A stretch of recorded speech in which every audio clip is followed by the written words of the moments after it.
نہیں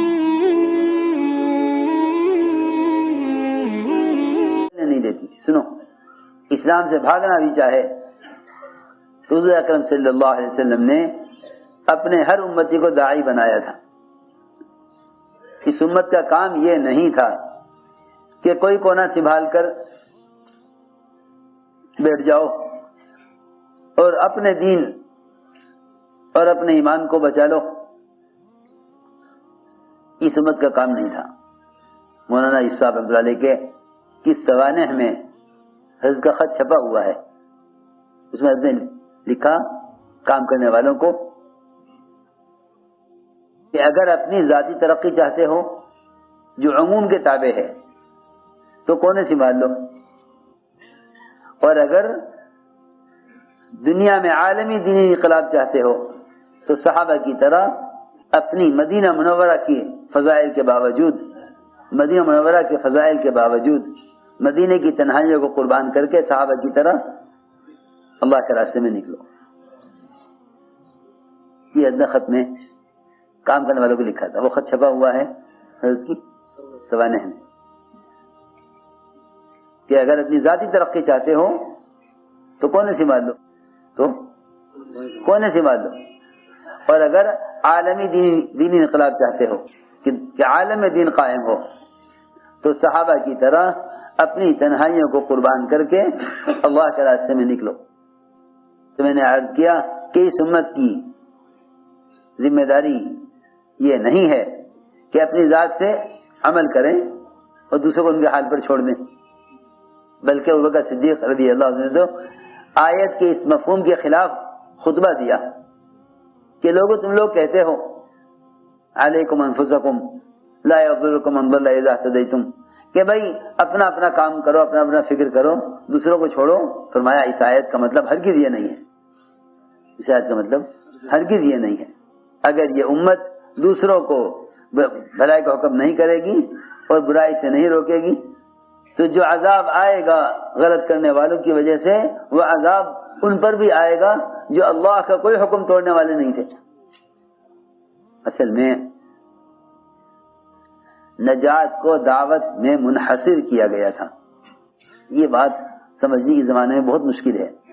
وجہ اس کی یہ ہے کہ صحابہ اکرام کا طریقہ محنت امت میں سے ختم ہو گیا، اس لیے اس بات کا سمجھنا امت کے لیے بہت مشکل ہو گیا. نجات دعوت میں منحصر ہے. بہت دھیان سے سننا میں جو کہہ رہا ہوں.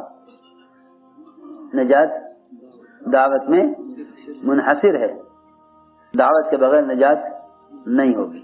یہ پکی بات ہے. قرآن نے اس کو کھول کھول کے بیان کر دیا. دعوت کے بغیر نجات نہیں ہوگی. قرآن نے اس کو کھول کھول کے بیان کر دیا. ایک جگہ نہیں، سینکڑوں جگہ کھول کھول کے بیان کر دیا. کیا ہے دعوت؟ دعوت ہے تواصی بالحق اور تواصی بالصبر. دوسروں کو ایمان کی طرف لانا اور دوسروں کو اعمال کی طرف لانا. یہ تواصی بالحق کا مطلب ہے کہ دوسروں کو بھلائی کا حکم کرنا، اور تواصی بالصبر ہے دوسروں کو برائی سے روکنا. اس کو قرآن نے صاف کر کے کہہ دیا کہ اگر یہ نہیں کرو گے تو گویا تم نے اسباب نجات پوری طرح اختیار نہیں کیے. کیونکہ اسباب نجات دو نہیں ہیں، ایمان اعمال صالحہ، بلکہ اسباب نجات چار ہیں. اسباب نجات چار ہیں.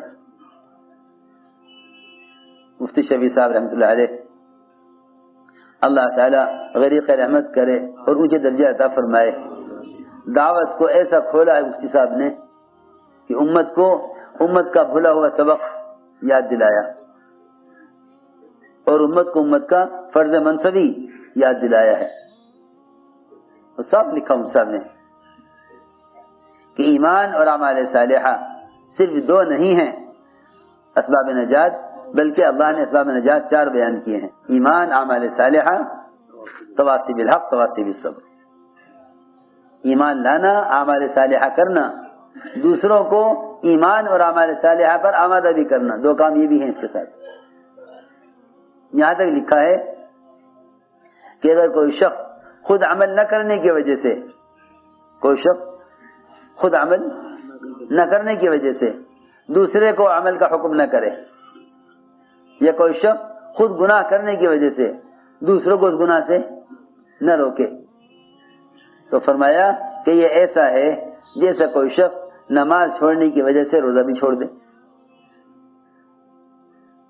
کہ نماز پڑھنا مستقل فریضہ ہے اور روزہ رکھنا مستقل فریضہ ہے. کیا یہ ممکن ہے کہ جو آدمی نماز نہ پڑھے وہ روزہ بھی نہ رکھے؟ بولو بھائی، ایسا ممکن ہے کہ بھائی آپ روزہ کیوں رکھ رہے ہیں جب آپ نماز نہیں پڑھتے؟ نماز مستقل فرض ہے، روزہ مستقل فرض ہے. سنو، اس طرح سمجھایا کہ نماز مستقل فرض ہے اور روزہ مستقل فرض ہے. ایک فریضے کو چھوڑنے کی وجہ سے دوسرا فریضہ چھوڑنے کی گنجائش نہیں ہوگی. اس طرح سمجھایا دعوت کو.